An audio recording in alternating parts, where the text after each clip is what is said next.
It's time to answer the big question. Is Garmin Fenix 8 any better than the Amazfit T-Rex 3? And which is the right one for you? Let's find out. Hey buddy, great to meet you. I'm the Tech Mishka, and finally it's time to compare these two favorites, the Fenix 8 and the Amazfit T-Rex 3, something I'm planning to do for quite a long time, but I wanted these devices to settle, to get enough firmware updates, to collect enough feedback, enough input from all the sensors, parse it all and provide it to you for a very easy to consume way.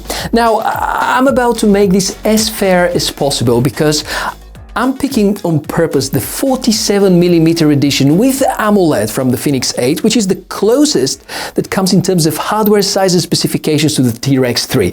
And in this video, we're going to explore more than 10 different categories in order to determine which is the right fit and the better choice for you. Let's get started. Health tracking is the usual component we want to begin with, and before I do a deep dive with all the details, let me announce in the start that both of them do incredible job about measuring your health status. Heart rate tracking is well implemented with both, and you can adapt how frequently measurements are about to take place. I feel that whenever it comes to more tricky details such as HRV, it's the Garmin which takes the lead. A very similar situation with the stress tracking. While showcasing the temperature stats, let me explain something. The logic with the menus in both is totally different. Garmin follow their philosophy of combining features into the so-called glances, and here's an example with the health part where you can visualize the temperature. As you're going to notice, it is different to the usual forehand values, and this is completely normal. Keep in mind that the case of the watch has direct impact on the temperature readouts, so if you cover it with gloves or keep your hand under a blanket for a while, you're gonna notice an increase of 3 to 4 degrees, so make sure to keep it in a more static environment for more reliable results. It's sort of the same with the T-Rex 3, although there I do notice smaller deviations. To me, the rest of the values are quite similar, with the note that Garmin of course have some extras, such as the body battery calculation, where the watch calculates your current stamina based on the input from the past few days, but the biggest difference comes with the sleep tracking. Actually, I wasn't happy with any of these watches at the beginning, but through quality updates, both companies managed to turn things around. We also finally have ECG tracking for the European region with the Fenix 8, and it is a feature you won't find with the T-Rex 3. Now let's pick up the pace and talk about workouts. Feels like Amazfit T-Rex 3 has a lot to show over here because there have been numerous changes brought by Amazfit, most of them quite successful. But let's not forget that Garmin have been building their workout tracking empire and analytical powerhouse for many years now, and at the moment they seem to be untouchable. Because yes, for tracking separate activities, importing routes, reading stats, reporting to Strava and so on, I can probably announce parity.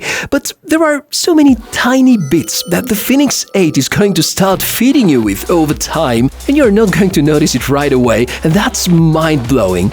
I've noticed that many fellows are obsessed with the VO2 max estimation. This is the maximum volume of oxygen in milliliters that you can consume per minute per kilogram of body weight at your maximum performance.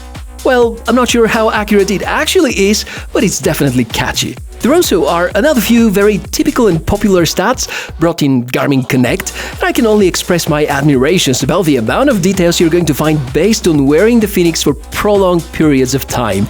Plus the GPS accuracy where, again, the 8 excels. And please note down, I'm not saying that the T-Rex is a bad one, it's just still not yet at the level of the mighty Fenix, at least not about the workouts ecosystem.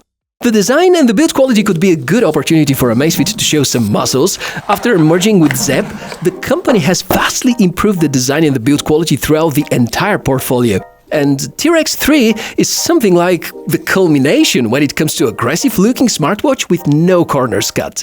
The stainless steel bezel is the reason why it feels much more premium as compared to its predecessor.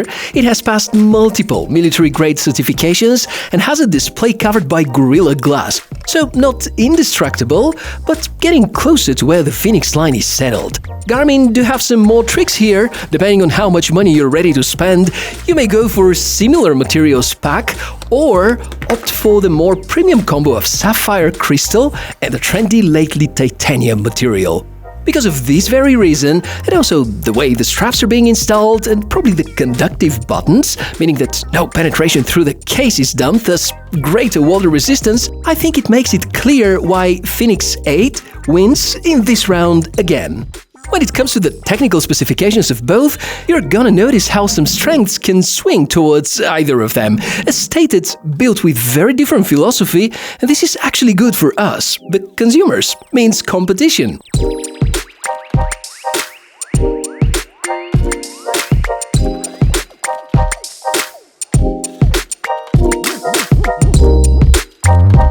And this is yet another example that specs are not everything, because based on specs, the display here is supposed to be slightly better, but although we don't have the same good pixel density on the T-Rex 3, I like the colors and the overall feeling better.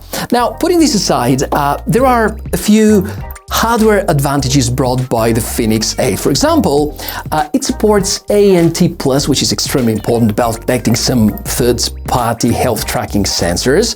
It also has my personal favorite feature, the torch, and it's unbelievable how often I use it. And the third one, it has a speaker, it has a microphone, supports Bluetooth, meaning that you can make Bluetooth-relayed phone calls if you are an Android user, because at the time I'm making this video, this is still not a feature for iPhone users, quite unfortunately. And given all of these advantages, I feel the Fenix 8 deserves one more win. The battery life on the Garmin device can be better in certain conditions, despite the fact that the capacity difference is serious. The Fenix 8 seems to be better optimized when you're tracking sports with GPS, but in almost every other case, T-Rex 3 would win about battery life, especially with always on display, but it still lacks enough brightness outdoors. So, faster charging and longer achievements if we put the GPS tracking aside, it is the first deserved win. And since we didn't announce a winner about the display category, I'll start with the facts. A little better pixel density in this size and possibilities for sapphire crystal protection, but around 1000 nits against 2000 nits for the T-Rex 3, plus I like Amazfit's color optimization better. There are more and free watch faces for Amazfit, which are accessible in an easier fashion, a second win in a row. Concerning the software and the user interface that both devices come pre-installed with, the situation is different. Zepp OS versus Garmin OS. Zepp for sure build everything around RTOS, Garmin probably do too. We know that it is closed source code, perhaps based on QNX, which is also based on RTOS. So it is a matter of software development, and I love the variety of features that Fenix comes with, but I have very serious remarks about the customization and the grouping of certain items. Let me point your attention towards two observations over here. First, the Fenix 8 software feels optimized about button operation, and sometimes things that you would expect to be swipeable actually require the use of a button. Secondly, I still believe that Garmin could allow some more button remapping features, because Zepp OS does it. It also feels lighter, very fluid, and because of these animations, it feels smoother. But I have to admit that whenever it comes to tracking workouts, it is much easier to rely on a button as opposed to swiping gestures, because touchscreens and sweat do not come along too well. Not that you can't use the buttons with the T-Rex 3, of course, quite the opposite. So, after all, the winner in this round is more of a personal choice. I'd give it a tie, but want to share with you that despite the more features and the countless customization options, I tend to prefer the feeling of Zepp OS. Now, if you want to further extend the functions, you can do so by adding various apps. None of these that you run on your Google Pixel watches or Apple Watch series are gonna run here, but we can find some pretty good catches too. My favorites are the remote controls for GoPro, and both of these watches can be equipped with such an app. for DJI Osmo action cameras as well. But for what it's worth, Garmin do a lot better in this area. Their framework exists since a very long time, they give you easier access to internal storage and provide great community spaces for exchanging ideas and developers supporting each other. It's a win. We continue the software discussion with the smartphone apps. I'm a little biased here and will explain why. In order to access the health-related metrics, you just check the home card, tap, and there's everything you ever want to see. If you want to check the recent workouts, go to the corresponding section. Want to reorder? Just do it. With Garmin Connect, you still have plenty of data, but aesthetically not as polished. Plus, this rather complicated structure to access whatever you need. I get it. They probably keep it this way because that's how most of their consumers are used to consuming it, but could be more functional. And while Garmin Connect is clearly the one providing more of almost everything, to me, the user experience is what matters the most, and I feel that we can reward Zepp OS about that, with the remark that it is more of a personal preference.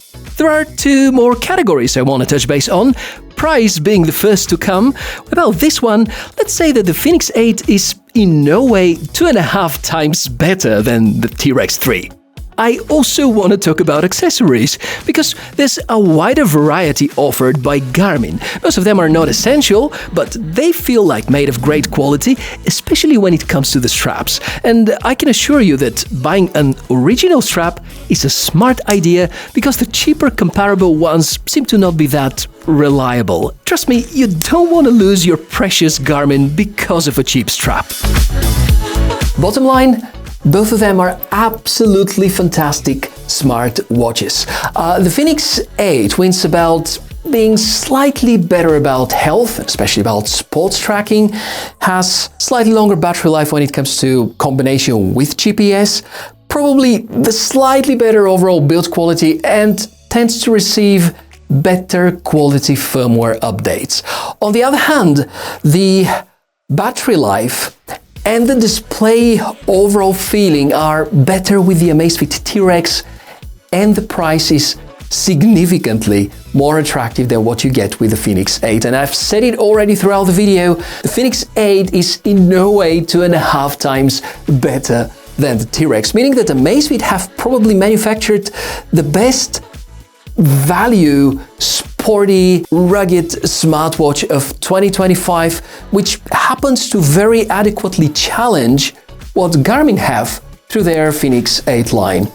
Do you agree or not? Let me know in the comment section below the video. Let's talk about smartwatches. Everything you want to share with me is welcome down below. As usual, if you want to show me that you enjoyed the video, give me a like, subscribe to the channel for more cool tech inspections, and please support my work here by using any of the affiliate links posted in the description down below the video. That's everything about today. I'm the Tech Mishka. Look forward to seeing you in the next one. Bye.